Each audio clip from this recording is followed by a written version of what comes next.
Weekend farming దగ్గర నుంచి తెచ్చుకున్న సప్లిమెంట్స్ ఏవేవైతే ఉన్నాయో అవి ఎలా ఇవ్వాలన్నది నేను వన్ బై వన్ ఇస్తాను. నేను స్టార్టింగ్ వచ్చేసి లివర్ టానిక్తో స్టార్ట్ చేశానండి. లివర్ టానిక్ ఇప్పుడు సెకండ్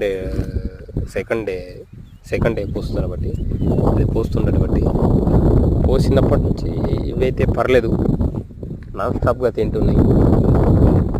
నాకైతే పర్లేదు, బాగానే అనిపించింది. ఇక ఒక్కొక్కటి ఇప్పుడు లివర్ టానిక్ వీక్ 3 days, వారానికి 3 రోజులు ఇస్తాను. ఆ తర్వాత వచ్చేసి బయో మిల్క్, అది కాల్షియం బయో మిల్క్ అనేది ఉంది, అది ప్లస్ అది గ్రో ఉంది. నాకు అది పెద్ద రావడం లేదు. ఇంకొకటి పౌడరు, వీటిని ఎట్లా వేయాలన్నది పూర్తి వీడియోలు పెడతాను. సబ్స్క్రైబ్ చేసుకోండి.